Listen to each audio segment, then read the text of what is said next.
Pasakayin niyo yung isang abogado dyan. Karapatan namin yun.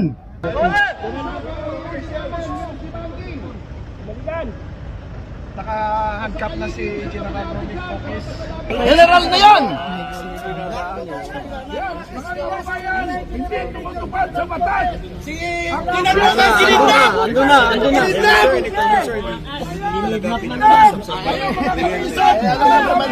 Nakita nyo naman gusto namin kausapin man lang sandali, hindi kami pinagbigyan. Ayaw na doon sa iba yung dinaan. Sir, what's the next step for this? Ano po ang next step, sir? Okay. And then, Pwede yan. At irereklamo namin ito. We will not let this pass kasi kung dating general, ginaganito nila, ano pa kaya yung pangkaraniwang mga mamamayan? Kita po tayo sa krami. Magkita-kita tayo sa krami, sabi nito Pasyo.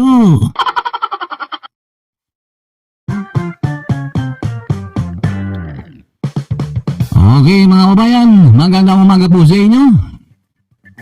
Kung naaalala nyo si retired General Okis, mga kababayan, yung nangunguna doon sa nananawagan ng resign si BBM doon sa may harap ng Camp Aguinaldo.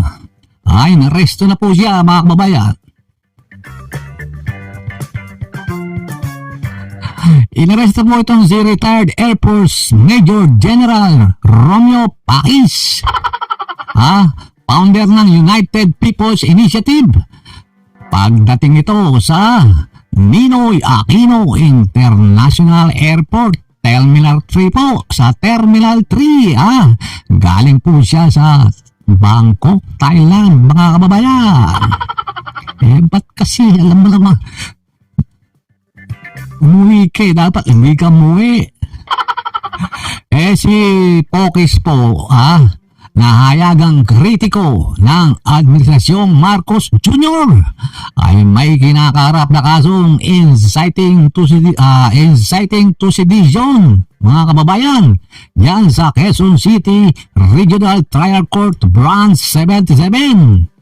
Isinampa po yan ng Philippine National Police Criminal Investigation and Detection Group, ang PNP CIDG. Hindi nga si General Bato, hindi lang nalabas ng Pilipinas. Nakikita rin po rito na natin naman si Topacio, nasa may hindi makapasok doon sa loob. Ayaw siyang papasukin. Ayaw pong papasukin yung mga abogado ng legal team na bahagi si Attorney Ferdinand Topacio, mga kababayan.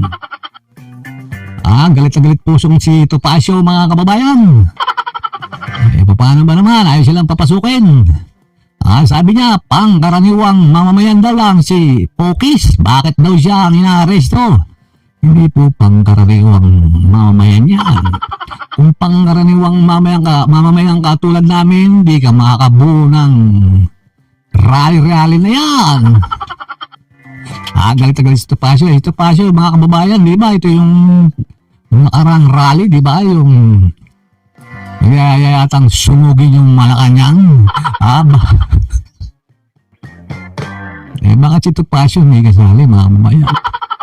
Iyak na naman yung mga DDS dito. Siguradong kaliwat kanang banat na naman dito sa desisyon ni BBM, mga kababayan. Wala namang kayong magawa. Iyak.